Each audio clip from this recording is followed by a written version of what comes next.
Welcome back, everybody, to another episode of the Junkyard Dawgcast. I'm your host, Jordan Hill. Got the whole crew with us, Kipp Adams and Benjamin Wolk, on this Tuesday afternoon. A lot to talk about, guys. A busy week last week with several dogs in Indianapolis. Talk about that. Talk about spring practice just being 1 week away as we record this. I don't know if you guys find that as hard to believe as I do. Talk about Kirby Smart going on the late kick with Josh Pate. Talk about what stood out from that conversation. And we'll try to kick Georgia men's basketball as far back in this podcast as we possibly can. Let's start with what was some news on Monday, guys. Another Georgia player going in the transfer portal. A veteran offensive lineman, Chad Lindbergh, has entered the portal. A guy that never played a ton while he was at Georgia. I believe he played in 22 games over the course of his time in Athens. A veteran piece, a guy that I think provided pretty good depth for this team. Kip, any thoughts on Chad Lindbergh's decision, especially at this point in the year with spring practice right around the corner? Hey, man, congrats to him for getting his degree. He's going into this portal with 2 national championship rings, something most players can't say they have. And I think we knew that Georgia wasn't at the number yet, and we get asked that on a daily basis on the Junkyard, and we know that number really doesn't matter until fall camp, if ever. But we knew that as of now, Georgia was over the 85 scholarship roster limit. There was going to be more attrition. So Chad decided to go ahead and get out in front of it. As a graduate transfer, he's able to do that. And I think now, you're still going to have, a couple more guys leave by the time spring football is over. And as for Georgia, it does come in a position where they do have some depth. I mean, regardless of whether he's listed as a tackle or a guard, I mean, they still have 8 offensive tackles, or with the incoming guys who could project to offensive tackle, and then get 7 guards on the roster. I mean, that's pretty solid depth. Any program would tell you that if you have 15 offensive linemen, not even counting your center, you're in pretty good shape. So, it's a situation where snaps are going to be hard to come by, and this is his last chance. So go out there and get, whatever playing time you can get to, continue your college football career. So good for Chad, and I think Georgia is going to be okay with this one. Ben, any thoughts there on this departure? Well, I think to Kip's point, we all wonder where the numbers are going to come from or how Georgia's going to get to the 85 number. And so this simplifies that. Also, to Kip's point, I think that, Chad Lindbergh will probably be intriguing. I mean, anytime that there's a Georgia player in the trenches that's entering the portal, I'm sure he'll become an intriguing option for a lot of other programs because – yeah, Georgia has the depth there on the offensive line that makes someone like Chad Lindbergh say, maybe I need to look elsewhere, but not many other programs in college football have that luxury. So I'm sure that he will be a hot commodity for a lot of other programs. From Georgia's standpoint, heading into the spring, I mean, I don't think it's that big of a blow just because of the depth that we've talked about and the fact that, I was doing this exercise over this past week, like who's going to be playing where on Georgia's offensive line heading into the 2024 season. And there's just more people than 5 spots available, and Georgia's rotated in the past, but you really try and find those who are going to be the core 5 for Georgia's offensive line. And that's already a tough enough exercise to do. So, that this makes matters easier in terms of figuring out Georgia's depth chart. And, again, I think that there were probably some other guys that were going to be higher priority options for the Bulldogs on the offensive line this year. We'll make sure and keep you guys up to date with where Chad Lindbergh winds up as he prepares for the 2024 season. Fellas, let's turn our attention back to last week. A very big spotlight for a number of Georgia players up in Indianapolis. 11 Georgia players went to the NFL Combine. I think you guys would agree that it was a pretty rousing success for these Bulldogs. A lot of guys stood out. A lot of guys made the most of the opportunity. I'm going to start with you, Kipp. What was your big takeaways from the Bulldogs in Indianapolis? And if there was someone you thought helped their cause more than anyone else among the Georgia players, who would you give that nod to? Well, starting off with the player that kind of helped his cause more than anyone else, I think for me, it would probably be Tyke Smith, just a guy that you knew that he made a lot of plays during his time at Georgia. You didn't really know where he was as far as his top end speed, but he goes out there and runs a 4.46. Just an incredible time, impressive time for any DB, but for safety, I mean, that kind of gives you the you take a look and say, hey, maybe this isn't a guy that I have to play that close to the line of scrimmage. Maybe he can play, cover high and get out there and just play the regular safety role at the NFL level. So for me, I don't know whether he like increased his stock to where he's going to crack like the third round or, maybe early fourth, but I think he kind of lowered he raised his floor in terms of where I just think that now, like, he's not going to have to wait around till like the middle of the fifth anymore. I think fourth to fifth round, early fifth round is going to be right where he goes. And that's a great place to kind of solidify yourself, knowing that it just takes one team to really fall in love with you. You still have the pro day. You can kind of keep that 40 time. You don't have to run that again, which is not the case for some of the other Georgia players that will be participating at the pro day. There's going to be a lot of eyes on some of these other guys just because they didn't participate fully at the combine. But I think Tyke really kind of just, again, like I said, solidifies himself as he's going to hear his name called in the draft. And I think that's really big for him. And then, Ladd McConkey goes out there, runs a 4.39. He's the guy that continues to just knock on the door. And I think that's where he is right now. He's just knocking on the door. And I think this wide receiver class is ridiculous. Maybe the deepest we've had in terms of first and second round guys. Just overall, you can get yourself a guy probably in the third round that would be, pushing for the first round in other years. It was a great group out there, but I think Ladd showed he belonged in that group. He may not have pushed himself to the front of the line, but if he's, competing out there with Troy Franklin, Xavier Worthy, and then, just A.D. Mitchell, those guys, he's going to have a chance to be a first-round pick. The Kansas City Chiefs at 32 are probably going to pick a wide receiver. That's an opportunity for Ladd to be one of those guys because I think he checks every box for them. He can play outside receiver, and he looked outstanding in the drills as well. So I just think, again, this is a guy that we all talked about, like, where is this draft stock going to be? And I think right now you could say he has a chance to be a first-round pick in the NFL draft, and that's just one of those final feathers in Kirby Smart's cap to have a first-round wide receiver and have a guy that you basically just plucked right out there at the end near signing day. Would guy, Tennessee fan, we're going to continue to bring that up. Grew up a Tennessee fan, and give him a look. And Kirby Smart and that coaching staff did, and now he has a chance to have a first-round wide receiver pick come out of that development. So it's just another good sign for Georgia's program, for Kirby Smart's development, but really for Ladd McConkey just to come in and prove that he belongs with these elite wide receivers in this class. We're going to make sure and mention some of Tyke's numbers: 4.46 40, 36-inch vertical, 10-foot broad jump. Really made the most. And Ladd McConkey, I think it was Daniel Jeremiah shared his measurables and how he had participated and what he was able to do in Indianapolis, compared him to Garrett Wilson. And I think that raised a lot of eyebrows and made people go, oh.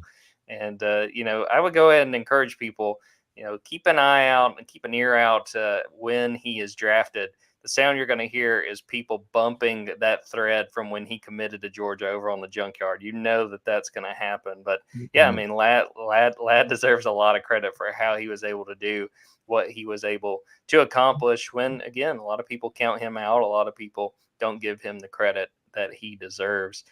Ben, do you have any thoughts on how things played out in Indianapolis? Anyone that particularly caught your eye among these Bulldogs? Well, I would completely agree with Kipp on Tyke Smith. I'd say his 40-yard dash was probably the most surprising testing number for me. And I don't know specifically how he tested when he was running 40s throughout the time that he was at Georgia, but I think that if there was a knock about Tyke Smith's game, it probably would have been top end speed. And does he have that elite speed? And for him to post a 40 time faster than Javon Bullard's, and that's not a knock on Javon Bullard, who also broke the 4.5 mark, but the fact that he ran the faster of the two times was just surprising to me. I did not expect that out of the two of them. And then I've harped on Ladd McConkey multiple times over the last few podcasts where we've talked about this. I don't think it was surprising to any of us what the times that he put up, the vertical leap that he did. If anything, he probably I thought his vertical leap was maybe a little shorter than I would have expected it to be. But I think for him, when he's doing the gauntlet drill, Twitter was just blowing up about how smooth he looks as he's doing everything. And I think that was really a showcase moment for everyone at the NFL level to see what we've all been able to see for the last several years. It's, Ladd McConkey is one of those guys where when you really just sit there and watch him, it's very obvious. It doesn't take a lot of, creative thought to say, oh, Ladd McConkey's a really good wide receiver, but it feels like it's something that takes creative thought because of some of the narratives around him. And I think that Kipp's exactly right. He has a chance to break that first round wide receiver narrative for Georgia. And I think there's something poetic about the fact that Ladd McConkey, of all the wide receivers that it could have been, that could be the one that breaks that first round narrative. Georgia struggled to get 5-star receivers in recent recruiting cycles. And if the 3-star wide receiver that Georgia almost didn't want and Tennessee didn't want, if he's the guy that ends up being the first round wide receiver that breaks some of those narratives and allows Georgia to get back into some of those 5-star recruitments at wide receiver a little bit more than they have in the past, I think that there's, I've already said the word, but I think that there's something poetic about the fact that Ladd McConkey could be the guy that does that. But I think, for me, I know that he ran a pretty good 40, and then there were some not true testing numbers out there about Amarius Mims. But one thing that I said when we talked about it pre-combine was, Georgia has a few of these types of guys. Darnell Washington was like this when he was at Georgia, but Amarius Mims was like this, where when you see him and you stand up close to him, you almost feel like you're not standing next to someone who's the same species as you, because he is an alien. Amarius Mims does not look like anybody else. Even other Georgia offensive linemen that they have that are big physical guys, Amarius Mims is just a totally different guy. And I think you saw that show up in some of his measurements. His hand is basically a ruler. I think he's almost 87-inch wingspan, and even so, even at 6'8", 340, you still see him and you're like, man, he just feels even bigger than that to me, just because of, how he looks. And so for him to go out and run, I think it was a 5:07 in the 40, got banged up. And so he didn't, I think it was a 4.33 shuttle time that was out there that was not accurate, that was associated with him. I'm sure he still would have put up something freakishly impressive, but I think that just getting in front of people and, NFL teams and scouts and media being able to say, oh, this is Amarius Mims. He is different than every other offensive lineman that's out there, I think was really, really important to him. I will add one other note. I know that I was out on vacation, so I wasn't as attentive to everything as I'm sure the two of you were throughout the course of the end of last week during the combine. But I saw some murmurs out there about Brock Bowers not interviewing well, and obviously he didn't go through tests and things like that. And I just want to use this platform to say anybody who says anything about Brock Bowers' interviews and those being a reason why he should not be a top 10 draft pick, I am just 100% totally discrediting right here, right now, because Brock Bowers does not like to talk to people. That's just something that we know. Kirby Smart alluded to it when he made him one of his SEC Media Days representatives. And he said, I wanted to make Brock squirm a little bit and just see how he reacts to all of it. And Brock Bowers is a football player. He likes to play football. He likes to work. He likes to do all of the things associated with football. And I just think that the combine is not something that is, Brock Bowers' cup of tea. I'm sure that he embraced it as much as he could. And I'm sure that some of the, he didn't interview well stuff that came out there had more to do with some of the, awkwardness or whatever you might describe it as that we've seen at times from Brock Bowers. But I find it ridiculous that anybody who has paid any attention to Brock Bowers the last 3 years would, take his not, extreme openness or, maybe being a little bit awkward at times in some of those interviews. If you're using that as your criteria to judge Brock Bowers, you're probably not going to be having a job in the NFL in the next couple of years. So I think you'd be wise to probably throw on the film, and use that as how you're grading Brock Bowers and how you put him on your draft board.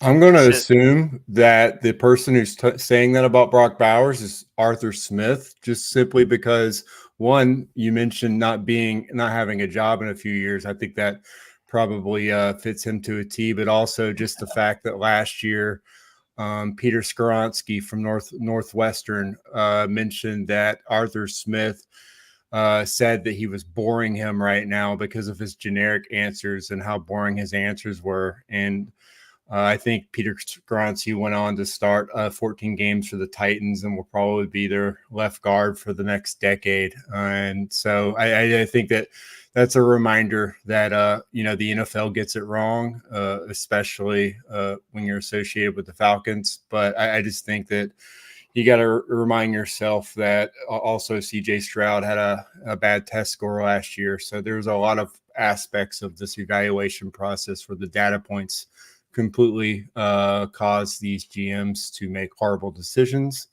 And Brock Bowers is probably going to benefit from that. If he falls out of the top 10 and goes to the Colts, to the Bengals, congrats to Brock Bowers. You're probably going to get a ring at the next level as well. So I don't think that's as big of a nothing burger as you can get. But I think we've given it probably 2 to 3 minutes more time than Brock Bowers would give you if you asked him 5 questions. So that's just how it goes with him. We knew that, over our time covering him. Fans, if you don't know, Brock Bowers is he wants to get to the end of the answer as quickly as possible. He's usually pretty successful at that. My thing too, I thought you were going to bring this up, Kipp. Why would this not be a leak from a team that wants him to fall? I mean, that was sort of my thought. It was like the Bengals GM being like, "Yeah, this guy, man, he really, you should put this out." Now that you mention it, I mean, the Steelers, the man loves him a tight end. So I think the Steelers pick, what is it, like 20th? So that was a nice try, Art. You're not going to get him. Yeah, he's not going to 20, Art. Sorry. Brock's mom shared one of those tweets about it with a GIF that said incorrect. So apparently she felt strongly that was not true. I did want to rattle through just a few of the other numbers of guys we have not mentioned for Georgia. I think we mentioned Javon Bullard. He had a 4.47 40. Kendall Milton, a 4.38 short shuttle. Kamari Laster, one of the fastest 3-cone times, 6.62. So those were definitely worth mentioning. A lot of guys I do think did a very good job of making the most of the opportunity. Before we turn the page on this, a few of the guys, I believe Dejon Edwards was one of them. Brock didn't participate at all in any of the drills. Kamari Laster, I don't believe, ran his 40. Some of these guys are waiting for Pro Day, which will be next Wednesday. And I want to ask this to you, Kipp. How important does Pro Day become for some of those guys that showed up in Indianapolis, maybe participated in a few drills, or if your Brock Bowers didn't participate at all, and are now sort of putting some stock in what they're going to do in Athens once some NFL personnel come to town to watch Pro Day? Yeah, I mean, you mentioned Kamari Lassiter. I think that's kind of the biggest one. I was personally bummed because I was just intrigued, wanted to see, what his 40 would be. I know that's just one drill, but it's still one where you still kind of have a question with Kamari, where, that high end, top end speed, where does he fall? And, it's kind of a mixed bag at cornerback this year. He has a chance to kind of go to the top of that group, and maybe wasn't there yet. Maybe he kind of knows his time and is just not going to get it, not going to run it. But I mean, if you have a chance to kind of fight there at the end of the first round, I think there's probably going to be 5-6 cornerbacks taken in the first round. You're battling Kool-Aid McKinstry, Ennis Rakestraw out of Alabama, Missouri, probably for the end of the first round. It's a big opportunity for him to kind of get in that mix with those guys and hear his name called on day one.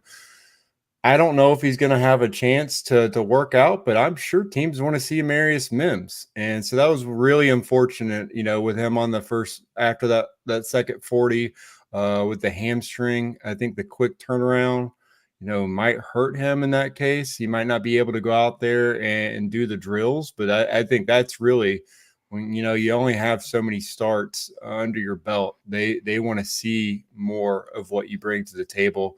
I still think he's going to go 20 to 25. Like I said, with the Steelers, I think they're moving Broderick Jones to left tackle now. So I still, right there is where I could see him, them having Georgia bookends and putting Mims there. So I don't think financially it's really going to matter for him. But yeah, the guys that are kind of just fighting to get in there and hear their name called, period. Zion Logue's going to have another opportunity. I think Marcus Rosemy, Jack Saint, didn't run the 40. Probably going to have some teams wondering, all right, what do you bring to the table there? We just need to see where that floor is, whether it's a mid 4.6, a 4.7, they just want to know, so they can go ahead and check that box and put them on the board. So I think it's going to be big for him. But for guys like Mims and even Bowers, we're talking a couple draft spots here, which there is money involved, but those guys are going to be first rounders regardless. So I don't really think it's going to have that big of an impact on where things go. And I think overall in this draft class, Georgia's these guys have put up enough film to where most of these teams have really good evals on these guys. Take a quick break, come back, talk a little bit about where recruiting stands at this point in the year, and look ahead to next week when the Georgia Bulldogs are back on the practice field.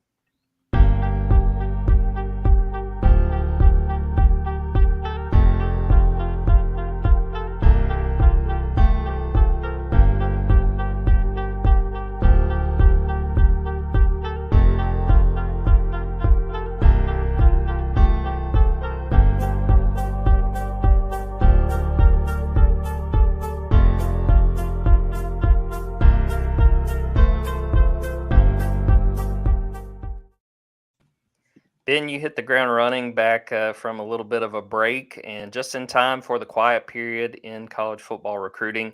Get us up to speed on where things are right now with Georgia recruiting this point in the year and just what fans have to look forward to in the weeks and months to come. Yeah, well, Georgia right now has 5 commitments in the 2025 class. That's running back Bo Walker. That's tight ends Elias Williams and Ethan Barbour. Defensive lineman Justice Terry and linebacker Jaden Perlotti. As we know from watching last year's recruiting class unfold and how the new recruiting calendar sort of works out, these next 4 months are going to be critical for figuring out what Georgia's 2025 recruiting class ultimately looks like. I actually put out my first mock class of the year earlier this morning, so definitely go check that out as well. I think it's got a good picture of what you can expect. It's not going to be completely bulletproof, but I do think it gives you a good idea of where Georgia stacks up with certain recruits at this point in time. Starting at the end of this week, the dead period will be no longer. Georgia will be able to start hosting recruits on campus in March and April. Most of those visits, as you would expect, are going to be, in tandem with spring practices, scrimmages, or the spring game over the next month or so. We do have a list on the Junkyard at Dawgs 24/7 as well that has everybody that we know of right now, and we'll certainly be updating that throughout the month as well as new names materialize. Right now, looking at March 16th, I think that March 16th is going to be a really big recruiting weekend. That's a Saturday. I wouldn't be surprised if Georgia has some kind of scrimmage there, though I don't know their schedule specifically. But I think that a lot of the names that we've mentioned over the last several weeks and months are going to be on campus, and many of them haven't even formally scheduled specific dates yet. So some of those will be added over the next several weeks as well. But I think that by March 6th, that March 16th date, there already have been a few visitors between now and then, but I think that March 16th date is going to end up being a pretty significant one. I mean, throwing out a big name, 5-star defensive lineman Elijah Griffin is someone that's already scheduled to be on campus that weekend. He's one of many, but I know that he's a name that all Georgia fans have been asking me about what's going on with Elijah Griffin. Do we think that he's going to end up in Georgia's class? My answer at this time is yes. So just a little teaser for that mock class as well. He is someone that I do think is favoring Georgia right now, but he's just one of the many headliners that I would expect on campus for that weekend. Obviously, with the G-Day game on April 13th, that's going to be a big weekend that Georgia is going to try and emphasize getting guys on campus. That'll be one of the last April visit weekends that Georgia has. So I think that where they can, Georgia will try and get guys on campus for that G-Day weekend, and then also have them scheduled for either the first or second official visit weekend of June to try and bookend getting them in last during this period and then first during the June window as well. But I think the big takeaway as we get into spring is just that Georgia's going to have a lot of recruits on campus over the next several weeks. They're going to have guys that they want to work out in person. There's going to be guys that they're going to try and push for early commitments on. And so, there's just a wide array of different types of prospects and where they sit on Georgia's board right now. But I think that a lot of that is going to materialize, especially throughout March and early April. Ben's mock class and the list of visitors scheduled, I would say that's worth the subscription at Dawgs 24/7 alone. Very, very good work there. And I know that especially that scheduled list of visitors, it's going to grow as we go forward in March and into April. Kipp, how important is this time of year in recruiting for really any team? Trying to get these guys on campus, trying to make impressions, not only with 2025 guys, but guys beyond that they eventually want to come and play for their team. Yeah, it's kind of a combination because the coaches are out on the road. This is the spring eval period. This is where a lot of those air quote offers go out to get guys to camp. They want to evaluate these guys, but a lot of those evals turn to commitments. And you look at every year, the class is made up of a lot of guys they get in camp. I think last year you just look at what happened with the linebacker board. They get Chris Cole on campus, they get Chris Jones on campus, and they love what both of those guys brought to the table. Sarel's got all of his offensive linemen kind of in one fell swoop, but also you look at a guy like Quintavious Johnson, kind of on the radar. He had, like I said, he had one of those air quote offers, and then came in and blew him away. So we were just kind of left catching up and learning more about him. And lo and behold, Ben goes and sees him, and he's just like, "Hey, God, this guy's built. This guy can play whatever position Georgia needs him to on defense." Basically, that's how important this period is, just to make sure you get those guys on campus. And just thinking to the last class, something that you can directly kind of look and see where the impact is. Justin Williams and Joseph Jonah Odonye, they basically, Georgia went to the top for both of them on one visit, an unofficial visit. Kind of just blew them both away, had them both talking commitment. And that's kind of just one of those that, we've talked about all these guys that in Georgia's number one class, but I don't think we really talked enough about the fact that Georgia landed those two guys basically with one visit out of the state of Texas, the number one linebacker in the country, a top 60 defensive lineman who, physically on the hoof, it's like, okay, this guy looks like, maybe another Jalen Carter type player, just physically speaking. At this time last year, everyone was wondering why is, Georgia not getting Sammy Brown at linebacker. And, again, like I said, it's how important these unofficial visits can be. We know how important June's going to be. June is now the December basically in recruiting, where everyone loads up their official visits, and seemingly that's when all the decisions are made, even though we still have the December signing period where there's a whole nother layer of chaos added with the transfer portal. Never mind the fact that playoffs are going on. Everything's happening at once then, but somehow June is the month that we decided it's going to be the most important for high school recruits. And so this sets up to that. And I just think that right now you're going to figure out a lot about Georgia's recruiting board, because you're going to see who they're visiting, who they're getting in town to see practice, which guys pick Georgia to see on G-Day, since they're going to have to decide. Every school is going to have their spring game basically the same weekend every year, or 1 or 2 weekends. So they're all competing there.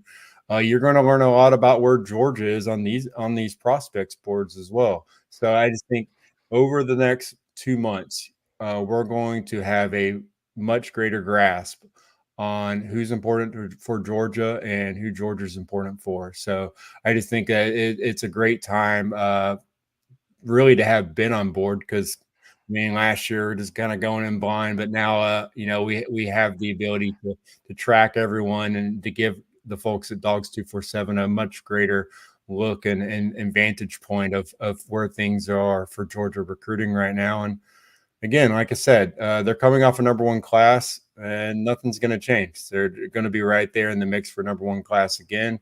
We're not going to make any other claims as far as where this class is going to stand, because we know things are going to change, and they always do. But I do think that we're going to have some really big time recruits, giving Georgia good news over the next couple of months. So I just think that this spring period is really intriguing. It's kind of where all the storylines kind of lock in, and we find out a lot more about all the guys that Kirby Smart wants on this team. We can see clearly now that Ben is on board, and we are going to stay Wolk. You can rest assured that will be the case. So, guys, we're going to talk a little bit about spring practice starting next week. I will say that a little bit later this week, we're going to come back, do another podcast, do our spring breakouts, and see who winds up putting together the best team among us. But with it a week away, I thought it was worth diving in just a little bit and getting a feel for what you guys are watching for, what you want to see in starting next week and then going through the next 5 weeks that follow. I'll start with you, Ben. What intrigues you the most about what is coming up for Georgia in spring practice? What do you want to see out of this team over the course of practice and ending up with G-Day? Well, first and foremost, I want to see the incoming transfers, and the rare opportunities that we get to be up close to them for, brief periods of time. I want to at least get up close to them and see just physically how they look. I mean, obviously ETN is someone that's going to be a fascinating discussion throughout the entire spring, because there's a very good possibility that he is running back one this year, and he's someone that's brand new to the roster. And you don't see that very often at Georgia, where a guy is new to the roster and seems to be the likely candidate to be the top option at that position group. I'm also fascinated by the wide receivers. I've heard a lot about Colby Young so far this spring, and being a 6'5", 215-pound wide receiver. I mean, I think that I want to just get my eyes on him. I've been able to watch Miami film and things like that, but I've never actually seen him up close and in person. So I think that that's something that I'm really, looking forward to as well. Aside from the transfers, I would say the number one thing that I'm curious about is who's lined up next to Malachi Starks in the defensive backfield. I think that because Georgia pushed so heavily for Caleb Downs, it's pretty obvious at this point that Georgia would have really liked to pair Malachi Starks and Caleb Downs at safety. Now that that's not going to be the case, who is it that really steps up? Is it is it one person? Is it a by committee approach that they take? Is it, do they do it based on matchups? I think that a lot of that is going to be determined over the next several months as Dante Williams and Travaris Robinson get more familiar with the defensive backs, and as they just get a little bit more familiar with how some of these guys have developed. I mean, I think that Dan Jackson is certainly an option for that spot. I think that Jake Pope is certainly an option for that spot. Janelle Aguero is someone that I think is split time between star and safety. His development this spring will probably dictate a lot that happens there. And then David Daniel is someone that sort of hung around in that role throughout the last couple of years. He's never been able to carve out a full-time starting role, but he's someone that's certainly going to try and push for that this spring. So just knowing that Georgia really knew coming out of last season, I think they realized, all right, we're going to have to evaluate every safety across the country and figure out, is one of these going to be able to come in and be a transfer for Georgia? I think it's clear at this point Georgia was going to go out and try and find a safety, because they took Jake Pope and they still tried to take Caleb Downs later on in the cycle too. So I'm sure that's something that Georgia will be working out over the next several weeks. And that's probably something that's not fully come close to being determined yet, because I think these spring practices are probably going to determine a lot on that front. I'm also going to throw out Ja'Cory Thomas, who I'm pretty sure tweeted, did everybody forget about me? Wasn't that something like he posted on social media? And obviously he was right, because I just named like 6 people and I didn't include Ja'Cory Thomas, who I'm a huge fan of Ja'Cory Thomas's game. So if I'm forgetting Ja'Cory Thomas, there's probably a lot of people out there that are forgetting Ja'Cory Thomas, and you certainly shouldn't be. Kipp, what about you? What intrigues you the most about Georgia going into spring ball? Anything in particular you want to see out of this team in the practices to come? Well, it's not something that we'll necessarily be able to have a tangible reaction to, but I mean, it's 4 new coaches on the staff. The first chance to see, I guess, you'll get to see 5 minutes of them leading stretches throughout spring football. But I mean, just overall, hear from the players, how they're, interacting, and how any coaching differences you might have. But I want to see. Let's see if Ellis Robinson's for real, man. I think that's kind of my biggest question. You mentioned safety. I'm thinking, well, who's going to take over for Kamari Lassiter? A guy that just never got his name called the last couple of years because no one ever threw to him. People talk about whether or not he has elite ball skills. It's like you got to have the ball thrown. Actually have to make a play on the ball to have anything happen. But I think he's basically quieted his side of the field throughout his time at Georgia. Those are big, those are big shoes to fill. And so, I know that Julian Humphrey and Daniel Harris are going to be kind of competing. You can't lock in Dalen Everett, because even toward the end of the season, Julian Humphrey was kind of sneaking in there and getting some of those snaps before he got injured. So I don't think CB1 is settled. CB2 is obviously going to be a huge battle. Does Ellis Robinson just come in? And I mean, I know that, again, he's been talked about nonstop, the highest, ranked cornerback Georgia's landed. But I mean, I think he matches up with the expectations, but still you want to see him come in and see what kind of impact he can make. And overall, just this number 1 overall recruiting class, who are going to be some of these impact guys, because you have 3 or 4 guys that step in and carve out an immediate role. And I want to see some of these defensive linemen. I know offensive linemen, often you need a year or 2, but I mentioned him earlier, but Joseph Jonah-Ajonye, I think, he's young. The ceiling is just, it's through the roof on him. So I just want to see how quickly he adapts, and, who else among this recruiting class can come in and maybe land some snaps early, especially on G-Day. That's going to be an opportunity for them to kind of say, we're deserving of you guys taking a closer look. I know that there are a lot of guys who've played very important football at Georgia still on this roster, but Kirby Smart's not afraid to play freshmen. And I think some of these guys are going to have him going to the coaching staff and saying, we got to find a way to get this guy on the football field. For me, it's a position and sort of a situation I had honestly sort of forgotten about since the Orange Bowl, and it's where exactly Mykel Williams is going to line up this year. There was a lot of talk going into the Orange Bowl about, hey, he may stand up more going forward. He may play more outside linebacker. He had done that at times this past season, being at outside linebacker every once in a while with Tramel Walthour playing defensive end. He did it a decent bit in that Florida State game, in that big win for Georgia. How much do we see of that in spring? And I'm just really curious to see how much they sort of tinker with that, because, at this point in the year, spring is so valuable in terms of experimenting with things. I wrote about it in some of my positional previews. When you look at offensive line, defensive line, I wouldn't be shocked to see several different guys among those starting 5 as those position coaches try to get a feel for who works best together or who is best to play at this position rather than that position. Could we see Mykel Williams standing up a little more and have Tyrion Ingram-Dawkins there at defensive end? Because I really liked what he showed last year. He had some really good games, flashed in what he could do if he got a bigger role. So really fascinated to see, how much we get to see of that. Georgia may be very coy with showing any of that. We may not get to see a lot of number 13 standing up, but we might get to hear a little bit about that. And I think it's really interesting, because to me, it's sort of one of those things that sets off dominoes with, okay, he may play a little more outside. Does that mean a little less Chaz Chambliss? Does that mean Ingram Dawkins has a chance to start. To me, that feels like a really important piece on this defense with figuring out where Michael is best suited to play this year. Wanted to make sure before we close out this episode to talk about Kirby Smart going on Late Kick with Josh Pate. A good interview one-on-one with Josh and Kirby. I believe it was about 25 minutes. If you have not watched it, I would recommend it.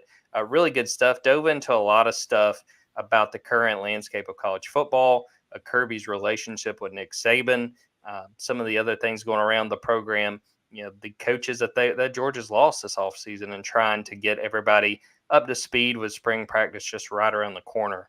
I'm going to start with you, Kipp. What stood out to you the most about that sit down? What Kirby had to say and sort of the outlook coming out of that interview, just what Kirby shared about where Georgia is? Well, the one thing that kind of stood out to me initially was just him saying where he is in his coaching career. The fact he said, I'm in the middle, I'm kind of looking at it as I'm good to know that I'm not at the middle yet of my career, because I'm not sitting there at 48, but I'm not as far off as I'd wish I was. And he's talking about just the younger coaches and not feeling young anymore. And you start to try to think, everyone's asking, now, Saban's retired. The current storyline is talking about just coaches leaving for the NFL. And I mean, just the fact that the one thing that stood out after that first interview with Reese Davis after winning the national championship was them talking about something's got to change. We're losing coaches in the NFL, and he's just saying he's right there in the middle of his career. He's not. I just don't see him coaching until he gets anywhere close to Saban's age, and I think where he says he is kind of matches up with his contract. You start to see 2031. That I think the contract where it is right now, I think fits probably with Kirby's timeline, just because again he's accomplished a lot already. But at the same time, he also hear him talking in that interview about still how motivated he is. So I think it kind of answers that is Kirby losing a little bit of his motivation? No. He made it very clear about that he's still all day, every day, nonstop. But at the same time, he knows that is going to catch up to him someday. And I just think that he's probably already got that plan, that timeline in place to where he's like, I think I can do this long. And I think probably another 7 to 8 years is probably where he's at. And then also just the fact that when he was asked about what he's focused on heading into spring practice, and it was the 100% Kirby answer, just depth in all positions. He said he's talked about offensive, defensive line depths, and he mentioned that NFL scouts they can't find any offensive linemen anywhere, and he said that's what we do here. We recruit offensive linemen. We get big guys. And that's right when Kirby got to Georgia, that was the thing that he said needed to change. He's like, we got to get some size in here. And it's still a focus for him. They bring in 6 defensive linemen. They bring in 6 offensive linemen.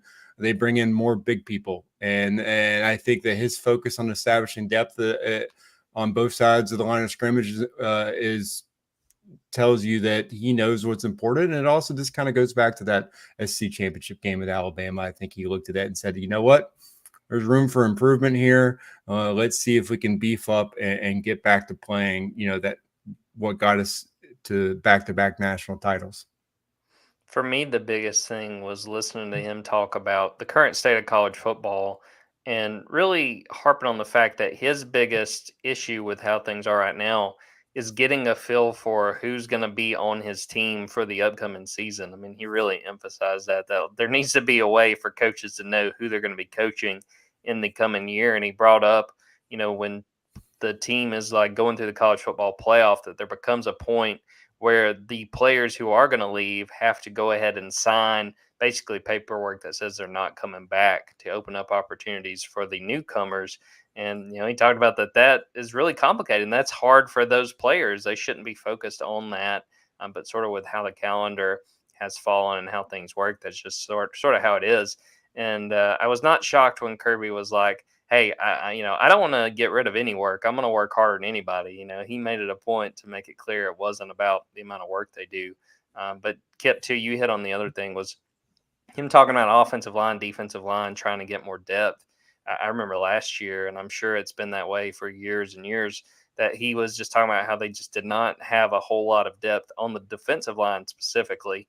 And, we saw that have a few issues at certain points in the year that they could have used another body. They could have used a Bear Alexander who wound up leaving, at the end of spring last year. So definitely a very interesting perspective that he provided, the thoughts that he shared.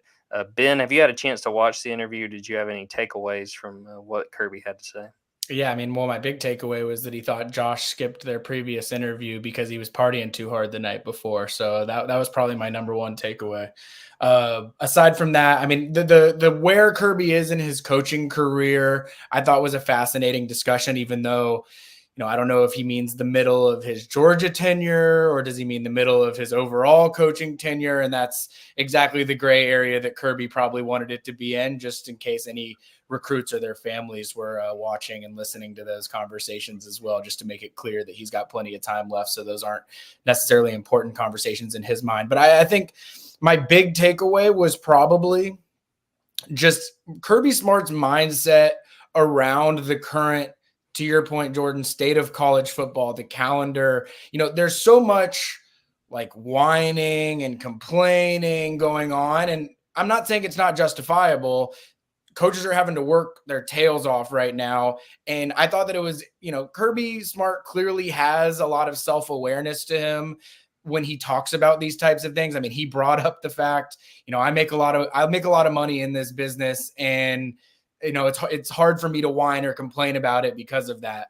But I just think it's very interesting that Kirby Smart is really looking at this from, the highest altitude that he could possibly look at it, trying to understand how all of this affects his people. How does it affect his players that are trying to get through finals and practices and, preparing for bowl games? And how does it affect his coaches? I mean, he mentioned on more than one occasion, he's trying to retain coaches. And so what does he have to do to adjust schedules during this time of year so that they don't feel overworked, so that when they get into March and April and June, when things are just going to be pure chaos, that they don't feel that they've been burned out earlier on in the spring and winter. And I just think that, Kirby Smart says he doesn't want to be the face of college football. And I think he's right when he says that Nick Saban really has been the face of college football. And that's probably not even changed, even though that he's retired. I don't think that there is a clear-cut face of college football. But I do think that Kirby Smart has the mindset of college football that is required right now to say, yeah,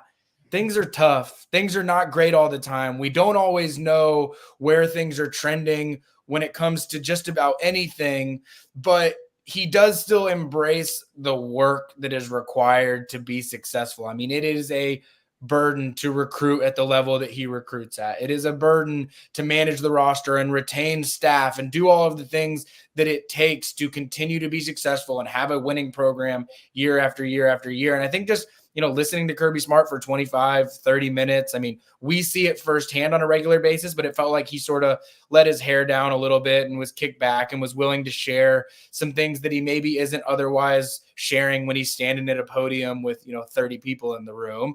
He was willing to say, look, things suck sometimes, but that's not going to change the way we work at the University of Georgia. And I think that for any college football program that is trying to figure out how do you work your way through these sort of trying times in college football, I think listening to how he talks about not just the work required, but the sort of mental health required to make it all sustain, I think was really important and interesting perspective from him, because I think that he probably better than anybody in college football knows what it was like, what it used to be like, and what it's going to be like now. And I think that he just has more foresight than a lot of people to try and figure out, okay, 2-3 years from now, what is this world going to be like? And how do we adapt now in preparation for that?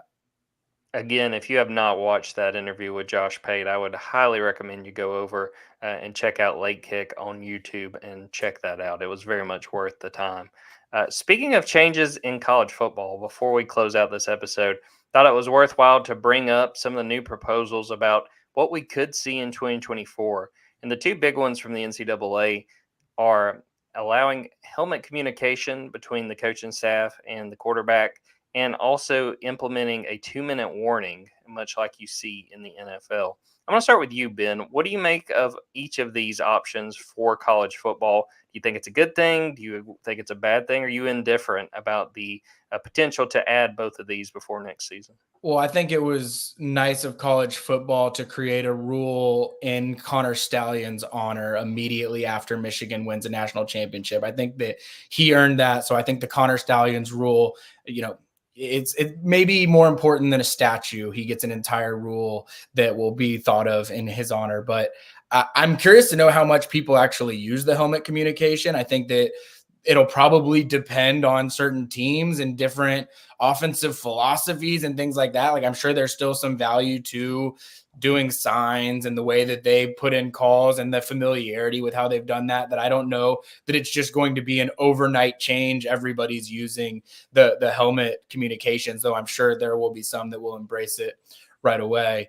When it comes to the 2-minute warning, I mean, I'm sure that it will change the end of games. I just don't know that I'm smart enough to necessarily realize specifically how it's going to change the end of games. Obviously, there's an extra, timeout, I guess, that teams aren't going to have to use that will probably create some more late game intrigue or give teams with the ball a little bit more opportunity to score, tie, take the lead late in games. But, I'm sure that's one of those things that the first 2-minute warning will hit week 1 and I'll be like, oh yeah, there's a 2-minute warning in college football now. And then I'll start to try and process how it's actually going to impact things going forward. I'm actually for, honestly, both of them, but the 2-minute warning, I feel like that should, make things just a little less chaotic at the end of games. I mean, to, like you said, essentially give a team another timeout. Let's call it the Stallion statute with the helmets. I feel like that's fitting. I think it was Kirby who came out and said, hey, we did not do this just because of the Michigan situation, which sort of feels like, the T-shirt where you have more questions about what is addressed on this T-shirt. It's like, no, you're just leading to more questions by deciding to do this. But I think both things are sort of more about, college becoming a little bit more like the professional level. And I don't think that's necessarily a bad thing. I think it, especially when you look at quarterbacks, I would feel like that would help them getting used to having that helmet communication pre-snap. We know that's in the NFL and that teams utilize that.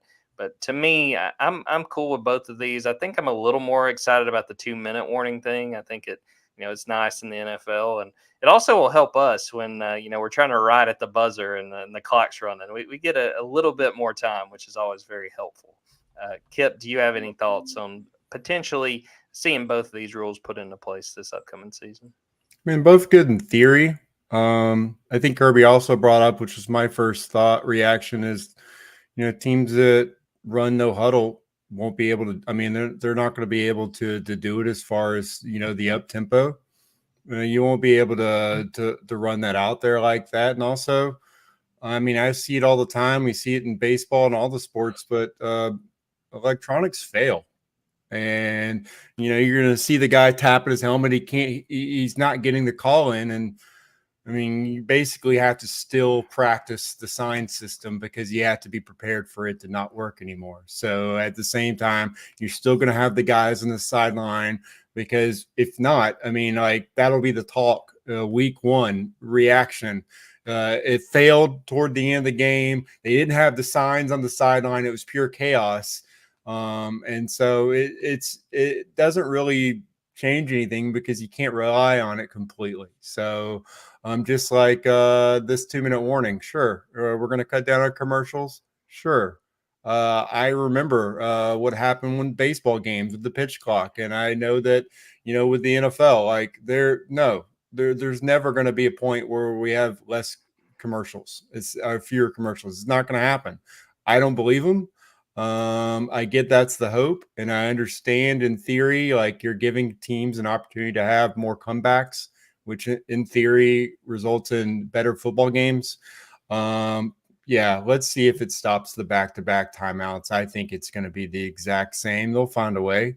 I just think that the only way it improves is, not going to commercial breaks during game-winning drives. The NFL style, I like how the announcers are just kind of discussing what the game plan would be for each team. I like whenever that, you get a little bit more analysis on what each team's going to try to do during this possession change or during the 2-minute warning. But I get it. Most rule changes have, something, a positive public meaning behind them, but it's just the outcomes.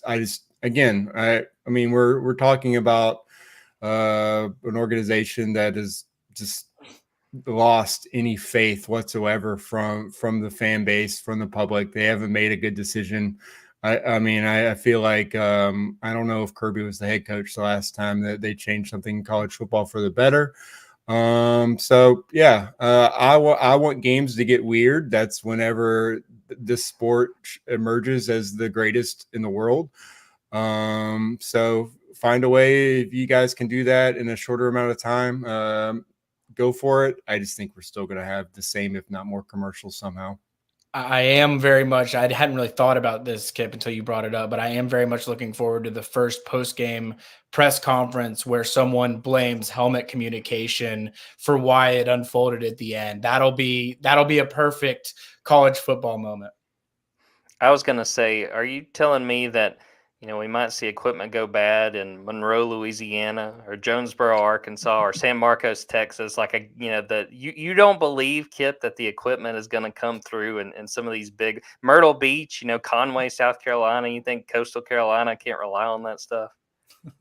I'm waiting for it to happen. Just Bobby Petrino. I'm not saying I want it to happen, anything bad to happen to Sam Pittman, but I'm just waiting for that call not to go in and just to see what happens on the sideline.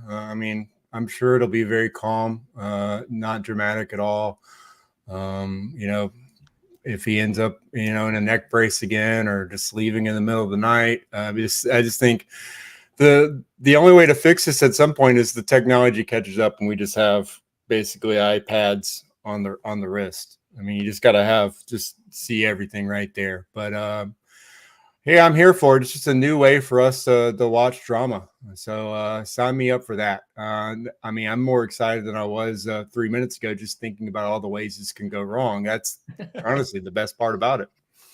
That is the true experience of a college football fan, and that's the right attitude. Let's see how this thing's going to go sideways. Before we get out of here, Georgia men's basketball minute, and let's try to get these 60 seconds over with.